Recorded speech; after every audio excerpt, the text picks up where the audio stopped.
আজই ডাউনলোড করুন আর এনজয় করুন আপনার পছন্দের শো। কে ফোন করেছে? স্যার স্যার আমাকে না এক্ষুনি যেতে হবে, খুব আর্জেন্ট। আমি এসে বলছি আপনাকে। হ্যাঁ আশি আমাকে না জানি কোন কনফিডেন্সে এত রাতে ওর সাথে দেখা করতে চলে গেল। আর এমন কি ব্যাপার যে ও ডাকলেই ছুটে চলে যেতে হবে? জেজের হাত থেকে আমাকে রেস্কিউ করার পরে, জেজের গালে থাপ্পড় মারার পরে তুমি যে জেজের সিনেমায় জেনে বুঝে গান গাইতে চাইবে না, এইটুকু বিশ্বাস অন্তত আমার আছে। কিন্তু আমার প্রশ্নটা অন্য জায়গায়। তুমি লুকিয়ে গান গাইতে গেলে কেন? সেখানে কয়েকদিন আগে তোমাকে ওইভাবে সাদাসাদি করার পরে তুমি রাজি হলে না। তুমি দিদির স্বপ্নের জন্য গান গাইবে না বলে ইচ্ছে করে শরীর খারাপ করে বাড়িতে বসে রইলে। আর সেখানে দুদিনের মধ্যেই ওই সেম মিউজিক ডিরেক্টরের কাছে তুমি গান গাইতে চলে গেলে কেন? তাও আবার আমাকে লুকিয়ে। সুপ্রতিম তোমাকে আমার আড়ালে গান গাইবার জন্য ডেকেছিল? না না, উনি ডাকেননি, আমি নিজে থেকেই গেছিলাম। ইভেন উনি তো প্রথমে আপনাকে লুকিয়ে গান গাওয়াতে রাজিও হননি। আমি অনেক রিকোয়েস্ট করেছি, তাই রাজি হয়েছেন। তুমি ওকে জোর করে রাজি করিয়েছো? কেন আশি? আরে কি এমন দরকার পড়লো হঠাৎ যে সাক্ষ্যজিৎ চ্যাটার্জির স্ত্রীকে, মানে তোমাকে লুকিয়ে গান গাইতে যেতে হলো? কি হলো আশি? চুপ করে না থেকে বলো আমাকে, কেন গিয়েছিলে? টাকার জন্য স্যার। একটা ব্যক্তিগত কারণে আমার অনেকগুলো টাকার প্রয়োজন ছিল। টাকার জন্য? টাকার জন্য তুমি বাইরে গেলে? আরে তোমার টাকার দরকার তো আমার কাছে কেন চাইলে না? চাইতে এসেছিলাম তো স্যার, দুবার।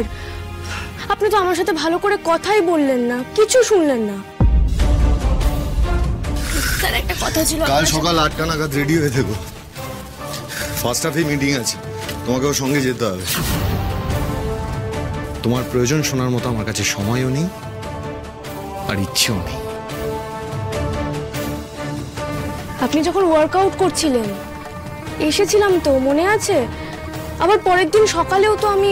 হ্যাঁ ঠিক আছে, তখন আমি শুনিনি। বলো বলো, এখন এখন আমি শুনছি। বলো কেন হঠাৎ এত টাকার দরকার পড়লো? কার জন্য দরকার পড়লো? বলছি স্যার, সবটা বলছি।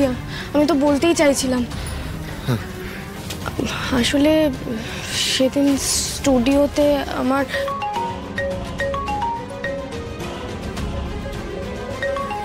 এক মিনিট স্যার।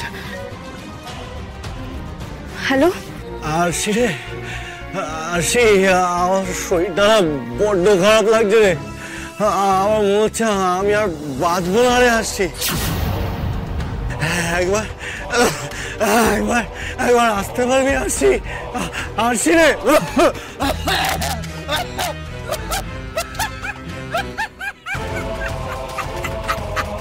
হ্যালো হ্যালো, কি হয়েছে আশি? কে ফোন করেছে? স্যার স্যার আমাকে না এক্ষুনি যেতে হবে, খুব আর্জেন্ট। আমি এসে বলছি আপনাকে। হ্যাঁ আশি, আরে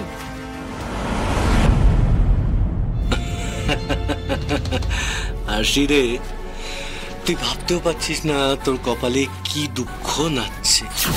এর আগে তোর অর্ধেক জীবনটা শেষ করে দিয়েছি, আর এবারে তোর জীবনের বাকি অর্ধেকটা ছাড়খাড় করে দেবো।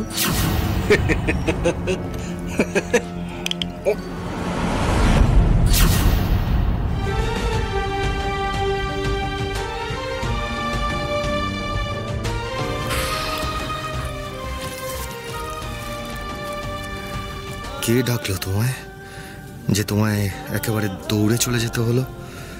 আমাকে ঠিক করে বলেও যেতে পারলে না তুমি? ছেলেটার কোনো whereabouts জানি না, কি ব্যাকগ্রাউন্ড কিচ্ছু জানা নেই। ছেলেটা আশি আমাকে না জানিয়ে কোন কনফিডেন্সে এত রাতে ওর সাথে দেখা করতে চলে গেল।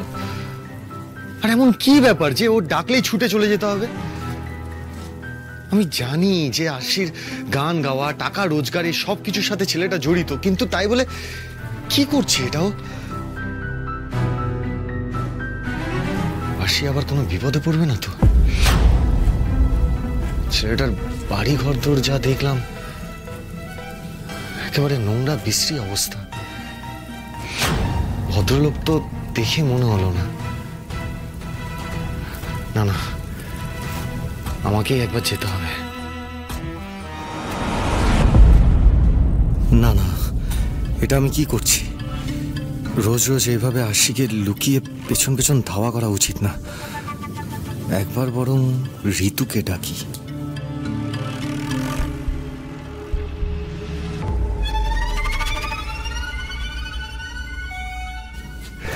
ঋতু, তুমি বিজি? হ্যাঁ, একটা দরকার ছিল, একবার আসতে পারবে?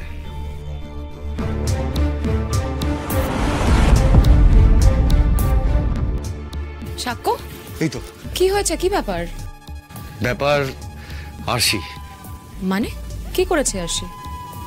বলছি, তার আগে তুমি বলো তো আমাকে, একটা ছেলেকে নিয়ে তোমাকে যে আমি আরশির সাথে কথা বলতে বলেছিলাম, বলেছিলে তুমি? তুমি না এইসব বিষয়ে স্যারকে কিচ্ছু বলো না। এই যে আমার গান গাওয়া বা এই সমস্ত ব্যাপারে। হ্যাঁ মানে না, আসলে আরশির সাথে তো সেই বিষয়ে কথা বলার আমি কোনো সুযোগ পাইনি। কেন, কি হয়েছে বলো তো? ঋতু, আমার ধারণা ও আজকে ওই ছেলেটার সাথে দেখা করতে গেছে। ঋতু, আমি কিন্তু সন্দেহবশত এসব কথা বলছি না। আমার সত্যি আরশির জন্য টেনশন হচ্ছে। মানে কি যে হয়েছে ওর, যবে থেকে ওই ছেলেটার সাথে দেখা হয়েছে ও কেমন যেন একটা ঘোরের মধ্যে চলে গেছে। ওর নাকি অনেক টাকার দরকার, আর যার জন্য ও স্টুডিও গিয়ে সুপ্রতিমের সাথে যোগাযোগ করে যে সিনেমায় গান গেয়ে ফেললো। ঋতু, তোমার কি মনে হয় এটা স্বাভাবিক? সাক্ষ্য, তুমিও আর 5টা লোকের মতো বিশ্বাস করছো যে আরশি জেনে বুঝে জেজের সিনেমায় গান গেয়েছে? না ঋতু, আমি একেবারেই সেটা বিশ্বাস করছি না। ওটাই তো পয়েন্ট। মানে আরশির মতো মেয়ে, আরশির মতো একটা ইন্টেলিজেন্ট মেয়ে যে কিনা অনেক ভেবে চিন্তে কাজ করে, সে জেনে বুঝে এরকম একটা বোকামো কেন করছে? ওর এই ভালো মানুষের সুযোগ নিয়ে কেউ যদি ওকে বিপদে ফেলে, তুমি বুঝতে পারছো সেটা কি হতে পারে? আচ্ছা ঋতু, আমি তোমাকে একটা কাজ দেবো, করতে পারবে? তুমি একবার যেতে পারবে ওই ছেলেটার বাড়িতে? আমি এক্ষুনি অ্যাড্রেস দিচ্ছি। তার অ্যাড্রেস তুমি পেলে কি করে? তুমি কি আগে গিয়েছিলে ওখানে? না মানে সেটা ইম্পর্টেন্ট নয় ঋতু। তুমি যেতে পারবে কিনা বলো না। আসলে আমার নামটাও তো আরশির নামের সাথে জড়িয়ে, তাই ও যদি কোনো ঝামেলায় পড়ে সেখানে অটোমেটিক্যালি আমিও জড়িয়ে পড়বো। ঋতু প্লিজ একবার দেখো না যদি কোনো। সাক্ষ্য, বারবার করে আমাকে প্লিজ বলো না, অ্যাড্রেসটা দাও, আমি যাচ্ছি। ওকে ওকে, আমি এক্ষুনি পাঠাচ্ছি অ্যাড্রেস। চেক করে দেখো, আমি মেসেজ করেছি। হ্যাঁ, 1 মিনিট।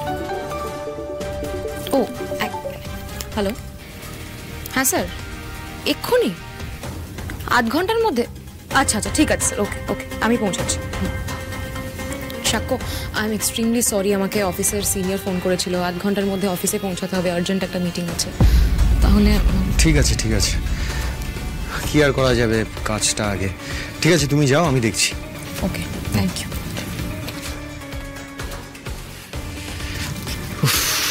কি যে করি এখন, কি করবো আমি?